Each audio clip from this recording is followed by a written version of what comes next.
तुम्हारी हर तकलीफ का मैं एक मुकम्मल जवाब हूँ। कभी वक्त मिले तो पढ़ना मुझे, मैं भारत का संविधान हूँ। हेलो एवरीवन, आपका स्वागत है आईसीसी कैंपस के इस यूट्यूब चैनल पे। तो आज हम पॉलिटी का पार्ट 6 सेशन पढ़ने जा रहे हैं। इससे पहले हम 1, 2, 3 और 4 एंड 5 पढ़ चुके हैं। पार्ट 3 में हम लोग मौलिक अधिकार का बेसिक पढ़ चुके थे। पार्ट 4 में हम लोग आर्टिकल 12 एंड आर्टिकल 13 अनुच्छेद 12 और अनुच्छेद 13 पढ़ चुके हैं। और पार्ट 5 में हम लोग राइट टू इक्वलिटी, कुल 6 मौलिक अधिकार होते थे, उसमें से पहला मौलिक अधिकार राइट टू इक्वलिटी, समानता का अधिकार, आर्टिकल 14 से लेकर के आर्टिकल 18 तक पढ़ चुके थे। तो आज के सेशन में हम पढ़ेंगे दूसरा मौलिक अधिकार के बारे में, राइट टू फ्रीडम। इसके अंतर्गत आर्टिकल 19 से लेकर आर्टिकल 22 तक अनुच्छेद आते हैं। तो इस वीडियो लेक्चर में आज हम 2 आर्टिकल को कवर करेंगे, आर्टिकल 19 को और आर्टिकल 20 को, जो काफी इंपॉर्टेंट आर्टिकल है। अगर हम आपसे पूछे मौलिक अधिकार में सबसे इंपॉर्टेंट आर्टिकल कौन है, आर्टिकल 19। और आर्टिकल 19 से ज्यादा क्वेश्चन भी एग्जाम में पूछा जाता है। तो आर्टिकल 19 में क्या है? आर्टिकल 19 में कुल 6 प्रकार की स्वतंत्रताएं दिया गया है यहाँ के नागरिकों को। और आर्टिकल 20 में अगर इस स्वतंत्रता के बाद कुछ अपराध हो जाता है तो उसका भी संरक्षण आर्टिकल 20 के द्वारा दिया गया है। तो चलिए हम राइट टू फ्रीडम को अच्छे से समझते हुए पढ़ते हैं, ठीक है। ये जो 6 मौलिक अधिकार आपको दिख रहा है, इसमें से पहला मौलिक अधिकार राइट टू इक्वलिटी हम पढ़ चुके हैं, ठीक है, पार्ट 5 में। आज हम पढ़ेंगे राइट टू फ्रीडम, स्वतंत्रता का अधिकार। तो चलिए हम राइट टू फ्रीडम को पढ़ते हैं। राइट टू फ्रीडम मतलब होता है स्वतंत्रता का अधिकार। इसके अंतर्गत अनुच्छेद 19 से लेकर अनुच्छेद 22 तक बताया गया है। आर्टिकल 19 से लेकर कहां तक? आर्टिकल 22 तक है। अब एक वर्ड आता है फ्रीडम। फ्रीडम मतलब क्या? अगर हम आपसे पूछे स्वतंत्रता का मतलब आप क्या समझते हैं? क्योंकि फ्रीडम, आजादी आते ही आपके चेहरे पे क्या हो जाता है? मुस्कान आ जाता है। इसका ये मतलब क्या हुआ? फ्रीडम मतलब होता क्या है? फ्रीडम मतलब होता है कि आप जो चाहें वो कर सकते हैं, लेकिन एक चीज ध्यान रखेंगे, लेकिन आपको सामने वाले की स्वतंत्रता का ख्याल रखना होगा। फ्रीडम मतलब है कि अकॉर्डिंग टू कॉन्स्टिट्यूशन, संविधान के अनुसार, कि आप जो चाहे कर सकते हो, ठीक है, लेकिन सामने वाले की स्वतंत्रता का आपको ध्यान रखना पड़ेगा, ठीक है। अब आर्टिकल 19 हम स्टार्ट करते हैं, 19 से 22 तक में। अभी हम स्टार्ट करते हैं आर्टिकल 19, अनुच्छेद 19 को। पहला आर्टिकल 19 केवल और केवल किसको प्राप्त है? इंडियन सिटीजन्स को, भारतीय नागरिक को है। ये याद रखेंगे, पूछा भी जाता है कि कौन ऐसा आर्टिकल है जो केवल भारतीय नागरिकों को प्राप्त है, तो आर्टिकल 19, ठीक है। अब आर्टिकल 19 जो है कुल 6 प्रकार की स्वतंत्रताएं देता है। आर्टिकल 19 हमारे नागरिकों को, अपने नागरिकों को कुल 6 प्रकार की स्वतंत्रता देता है। पहला स्वतंत्रता फ्रीडम ऑफ स्पीच, यानी बोलने एंड एक्सप्रेशन, बोलने, वाक्य एवं अभिव्यक्ति की स्वतंत्रता देता है। दूसरा है freedom to make an assembly. Assembly मतलब होता है एक साथ इकट्ठा होना, मतलब इकट्ठे होने की स्वतंत्रता देता है। तीसरा है freedom to make an association, संघ बनाने की स्वतंत्रता देता है। चौथा कहता है freedom to move anywhere in India, Bharat में कहीं भी भ्रमण करने की आजादी यानी स्वतंत्रता। पांचवा है freedom to reside anywhere in India, Bharat में कहीं भी बस जाने की आजादी। छठा है फ्रीडम टू चूज ऑक्यूपेशन, रोजगार या पेशा चुनने की आजादी है। अब ये 6 आजादी को यानी स्वतंत्रता को देख करके आप खुश नहीं हो जाएंगे, इसके ऊपर कुछ नोट करके लिखेंगे, कुछ रीजनेबल रिस्ट्रिक्शन मतलब उचित प्रतिबंध भी लगाया गया है। आप ऐसा नहीं कि freedom of speech and expression है तो कुछ भी बोलते रहेंगे, ठीक है, कुछ भी बोलते नहीं रहेंगे, ठीक है। तो चलिए हम 1 बाय 1 और डिटेल्स वे में और वो क्या क्या रिस्ट्रिक्शन है उसको भी लेकर के समझ लेते हैं, ठीक है। चलिए अब हम पहले स्वतंत्रता के बारे में समझते हैं। इसको समझने के बाद आपको आपके संविधान के बारे में और आपका सोच बदल जाएगा, यहाँ के समाज के बारे में और अपने सरकार के बारे में सोच बदल जाएगा और आप अपने लाइफ को बेहतर तरीके से जी पाएंगे। तो चलिए हम देखते हैं freedom of speech and expression क्या है। Freedom of speech and expression हमें बोलने और लिखने की आजादी देता है। बोलना, वो क्या क्या बोलेंगे आप? अपना आइडिया को बोल सकते हैं, अपना विचार जो सडनली आपके दिमाग में आता है अचानक ही, उसको भी आप व्यक्त कर सकते हैं। ओपिनियन, अपना राय किसी के बारे में आप दे सकते हैं, या किसी गवर्नमेंट के बारे में आप दे सकते हैं, या किसी व्यक्ति के बारे में आप दे सकते हैं। ठीक है, अब हमारा संविधान कहता है कि केवल बोलकर या लिखकर नहीं, आप अपने आर्ट्स एंड क्रिएटिविटी के द्वारा भी अपने अभिव्यक्ति को एक्सप्रेस कर सकते हैं, लोगों तक पहुंचा सकते हैं। क्या क्या? पेंटिंग के जरिए, अब पेंटिंग के जरिए मतलब आप देखे होंगे कि कभी कभी किसी नेता का फोटो बना करके हम लोग उसे माला पहनाते हैं, जब कोई अच्छा काम करता है, और जूतों को माला पहनाया जाता है जब वो कोई बुरा काम करता है। इसी स्वतंत्रता के कारण, आर्टिकल 19 के कारण ही। दूसरा, डांस के द्वारा भी हम अपने अभिव्यक्ति को जाहिर कर सकते हैं। मूवी के द्वारा, जैसे आर्टिकल 15 मूवी है किसका? आयुष्मान खुराना का। ठीक है, फिर आइए सॉन्ग्स, गाने के द्वारा भी हम अपना अभिव्यक्ति, अपना विचार अभिव्यक्त कर सकते हैं, लोगों तक पहुंचा सकते हैं। पोएम एंड लिटरेचर के जरिए भी हम लोगों तक अपना बात पहुंचा सकते हैं। ठीक है, ये आजादी हमें कॉन्स्टिट्यूशन देता है। अब उच्च न्यायालय के अनुसार कुछ और चीज शामिल है freedom of speech and expression के अंदर। पहला क्या है?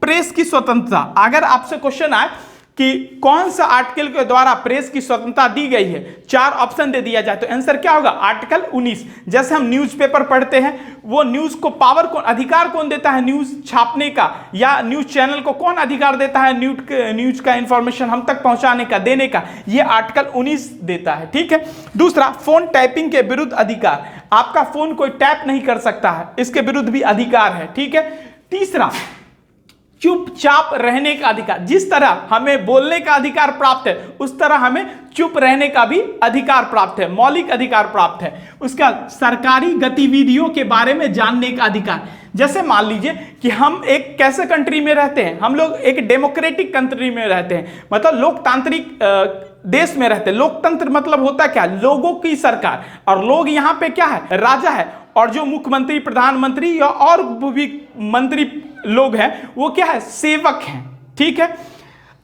कोई भी इंफॉर्मेशन सरकार से रिलेटेड आपको जानने का हक है। सरकार क्या कर रही है अभी, करंट गवर्नमेंट, जैसे मान लीजिए प्रधानमंत्री जी क्या कर रहे हैं, या मुख्यमंत्री जी क्या कर रहे हैं, या हमारे देश का क्या व्यवस्था चल रहा है, कैसे, जैसे मान लीजिए अभी करंट सिचुएशन हम ले ले, कोविड-19 के दौरान क्या हमारा सरकार कोविड-19 की दूसरी तैयारी या तीसरी तैयारी के लिए क्या कर रही है, ये इंफॉर्मेशन आप ले सकते हैं। कितना पैसा कहां खर्च कर रही है, या सरकार अपने ऊपर कितना खर्च कर रही है, A to Z एक एक रुपया का आप सरकार से हिसाब ले सकते हैं इस अधिकार के तहत।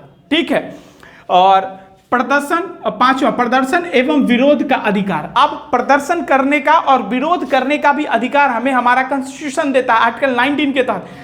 प्रदर्शन हम क्यों करते हैं, या विरोध किसी चीज का क्यों करते हैं? देखिए, मान लीजिए कानून बनाने का अधिकार किसे है भारत के अंदर? संसद को है, लोकसभा, राज्यसभा और प्रेसिडेंट, जिसे हम आगे के वीडियो में पढ़ेंगे। हमारे कानून बनाने का अधिकार इसी को प्राप्त है। अब कल को कोई ऐसा कानून बना दे जो किसी एक कम्युनिटी का या भारत के लोगों को उस कानून से नुकसान होता हो, तो हम अपनी बात कैसे रखेंगे सरकार तक? प्रदर्शन के थ्रू रख सकते हैं, विरोध का अधिकार यानी विरोध के थ्रू रख सकते हैं। जैसे अभी अभी जो हुआ था सिटीजनशिप अमेंडमेंट एक्ट CAA, इसी आर्टिकल 5वें के तहत यह अधिकार मिलता था। अभी जो किसान आंदोलन हमारे हिंदुस्तान में चल रहा है, वो उसे कौन अधिकार देता है? प्रदर्शन एवं विरोध का अधिकार ही उसे अधिकार दे रहा है आर्टिकल 19। ठीक है, तो अब हम चलते हैं कुछ रीजनेबल रिस्ट्रिक्शन।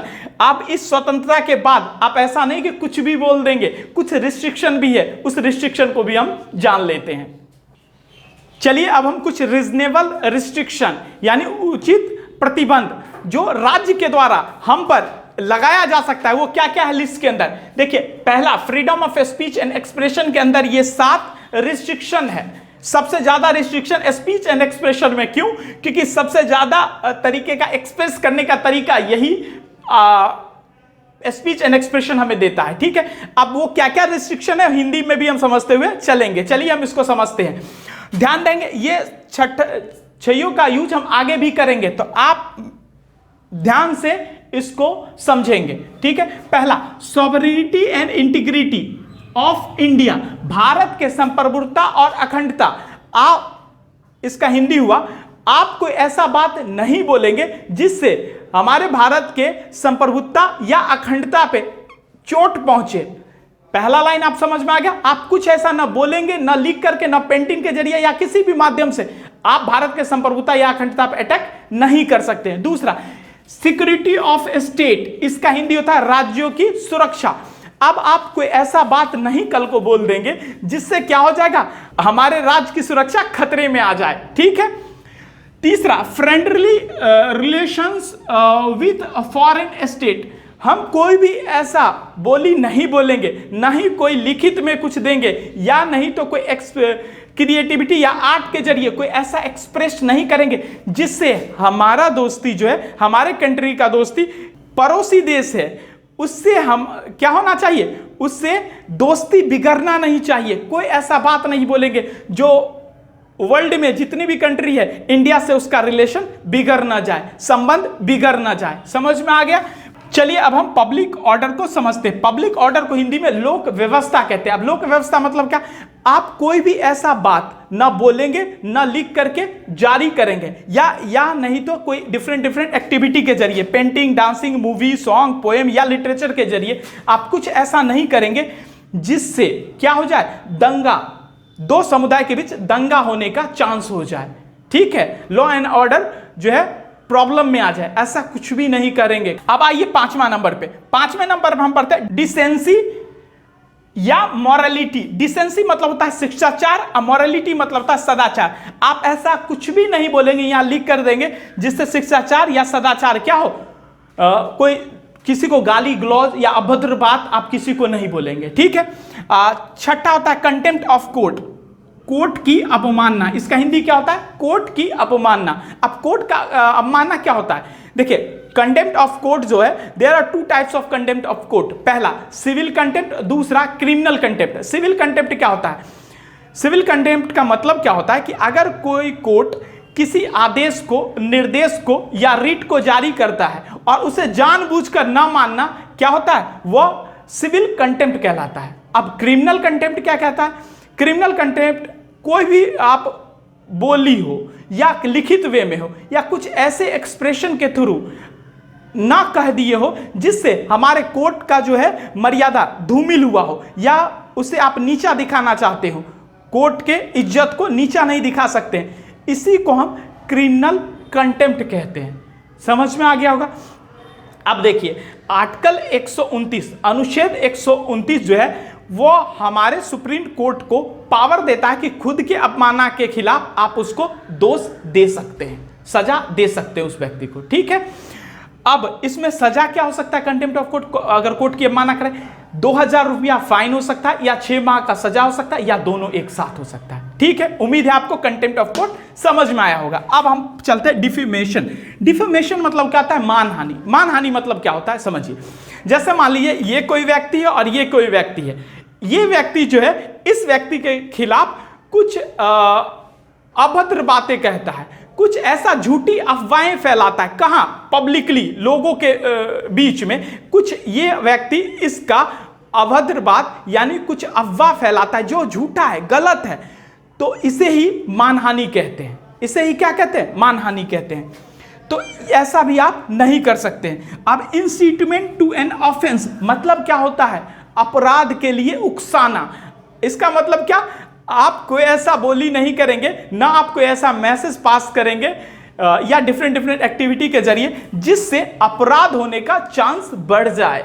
लोगों को कोई ऐसा भड़काऊ भाषण नहीं देंगे जिससे अपराध होने का चांस बढ़ जाए। उम्मीद है आपको सातों रिस्ट्रिक्शन अच्छे से समझ में आया होगा। ध्यान दें, ये सातों रिस्ट्रिक्शन को ध्यान से रखेंगे क्योंकि हम अभी पहला आज़ादी पर है, 5 आज़ादी और है उसमें भी कुछ का यूज होगा, तो ध्यान से रखेंगे। ठीक है, चलिए अब हम दूसरी स्वतंत्रता की ओर आते हैं। दूसरा स्वतंत्रता क्या है, freedom to make an assembly. Assembly मतलब क्या होता है, इकट्ठा होना।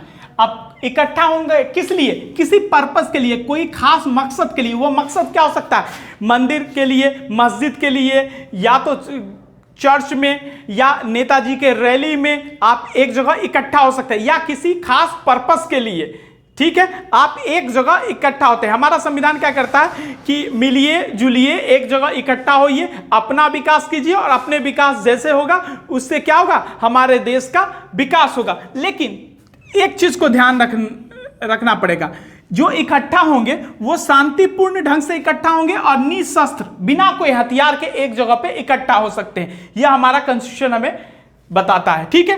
अब इस पे रिस्ट्रिक्शन क्या है, इस पे रिस्ट्रिक्शन है वही जो अभी हम पढ़ चुके हैं, sovereignty and integrity of India, Bharat की संप्रभु और अखंडता पर कोई बात नहीं आनी चाहिए। दूसरा, पब्लिक ऑर्डर खराब नहीं हो जाए, ठीक है। अब आइए तीसरे प्रकार का freedom, freedom to make an association, मतलब संघ बनाने की आजादी। अब संघ कैसा बना सकते हैं हम, हमारा कॉन्स्टिट्यूशन कहता है कि संघ आप बना सकते हैं जिससे आपका डेवलपमेंट हो, और आपके डेवलपमेंट से आपके समाज का डेवलपमेंट हो, फिर आपके एरिया का डेवलपमेंट हो, विकास हो, फिर उससे आपका स्टेट का विकास हो, और इनडायरेक्ट वे में आपके क्या हो, देश का विकास हो। ऐसा आप कर सकते हैं। अब वो एसोसिएशन संघ कैसा, पॉलिटिकल पार्टीज हो सकता है, पार्टनरशिप फर्म हो सकता है, सोसाइटीज हो सकता है, क्लब हो सकता है, क्लास हो सकता है। हम लोग पढ़ने के लिए एक संघ बनाते हैं, एक जगह इकट्ठा होते हैं, हो सकते हैं, ठीक है, संघ बना सकते हैं। जैसे क्लासरूम, एक कोचिंग निर्माण करते हैं, हो सकते हैं, ठीक है। इस पे क्या रिस्ट्रिक्शन है, वही रिस्ट्रिक्शन है, sovereignty and integrity of India, public order and morality, ठीक है। सही और गलत का फर्क पता होना चाहिए। तो चलिए अब हम चौथे स्वतंत्रता की ओर आते हैं। आप चौथे स्वतंत्रता देखते हैं, freedom to move anywhere in India, move anywhere, कहीं भी भारत में कहीं भी आपको घूमने की आजादी है, कहीं भी भारत में आप आ सकते हैं, जा सकते हैं। ये आपको कौन आजादी देता है, आपका कॉन्स्टिट्यूशन आजादी देता है। लेकिन एक चीज याद रखेंगे, जहां आपकी सुरक्षा के लिए आपको रोका जाएगा, आप वहां नहीं जाएंगे। फॉर एग्जांपल, जैसे मान लीजिए कोविड-19 के दौरान, अभी कोविड-19 चल रहा है, एक महामारी जो विशाल रूप ले रखा है, और आप मान लीजिए कि किसी अदर स्टेट में जाना चाहते हो और आपको प्रतिबंध लगा दिया हो कि आप अपने डिस्ट्रिक्ट से बाहर नहीं निकल सकते हो, तो आप ऐसा नहीं कह सकते मुझे तो घूमने की आजादी है इंडिया के अंदर, वरना फिर पुलिस क्या करेगा आपके साथ, वो आप जानते हैं, ठीक है। तो आपके सुरक्षा के प्रति या देश की सुरक्षा की बात होगी तो आपको रोका जा सकता है कहीं भी मूवमेंट करने के लिए, ठीक है। अब पांचवा है freedom to reside anywhere in India. अब भारत में आप कहीं भी आप बस सकते हैं, ठीक। पहले जम्मू एंड कश्मीर लिस्ट में शामिल नहीं था, लेकिन आप जम्मू कश्मीर में भी आप बस सकते हैं, जहां मन चाहे आप भारत के अंदर बस सकते हैं, ठीक है। छठा क्या, फ्रीडम टू चूज ऑक्यूपेशन, व्यवसाय चुनने की आजादी है। मतलब आप कोई भी व्यवसाय या व्यापार आप भारत में चुन सकते हैं। लेकिन ध्यान रहे, अब आपको आजादी मिल गया, इसका यह मतलब नहीं कि कल स्मगलिंग का आप कोई धंधा स्टार्ट कर देंगे। बिहार के अंदर शराब बेचना इलीगल है, आप शराब बेचने लगेंगे, ऐसा नहीं कर सकते। हाँ, कल दिन आप ऐसा भी नहीं कर सकते कि एक रूम ले लेंगे और अभी कोविड-19 का महामारी चल रहा है, आप क्या करेंगे, डॉक्टर वाला कपड़ा पहन करके और कहीं एक क्लिनिक खोल लेंगे और इलाज करना लगेंगे। ऐसा भी नहीं कर सकते, क्यों, क्योंकि वहां MBBS रिक्वायर्ड है। अगर कोई डिग्री किसी भी चीज में रिक्वायर्ड है तब वो पेशा आप चुन नहीं सकते, ठीक है। चलिए अब हम इस छह स्वतंत्रता को एक ट्रिक से याद करते हैं। ट्रिक क्या है, इस ट्रिक को याद रखेंगे, क्या है, मिस्टर अरविंद केजरीवाल, इन्हें तो पहचानते होंगे आप, ये कौन है, दिल्ली के CM है। इन्हीं के थ्रू हम इस ट्रिक को, ये छह स्वतंत्रता को याद करेंगे। इन्होंने क्या किया, 2013 में पहले बोला, फिर इकट्ठा किया, यानी बोला यानी भाषण दिया, ठीक है। फिर क्या किया, इकट्ठा किया लोगों को, फिर संघ बनाया, जैसे आम आदमी पार्टी बना लिया, ठीक है। फिर उसके बारे में घूम घूम कर सबको बताया, ठीक है, और एक जगह सेटल हो गया और पेशा चुन लिया, राजनीति चुन लिया, पेशा चुन लिया, ठीक है, एज अ नेता का। तो इसके जरिए आप याद कर सकते हैं आर्टिकल 19 के छह स्वतंत्रता को, ठीक है। तो ये वीडियो का लेंथ मोर देन 50 मिनट हो रहा है, तो आर्टिकल 20 को हम अगले पार्ट 7 में कर लेंगे, ठीक है। तो तब तक के लिए अपना और अपनों का ख्याल रखें। वीडियो अच्छा लगा हो तो लाइक जरूर करें और अपने दोस्तों को शेयर करें, ताकि वीडियो अधिक से अधिक लोगों तक पहुंच सके। और अगर आप चैनल को अभी तक सब्सक्राइब नहीं किए तो सब्सक्राइब भी कर सकते हैं। मिलते हैं अगले वीडियो में, तब तक के लिए अपना और अपनों का ख्याल रखें। Thank you.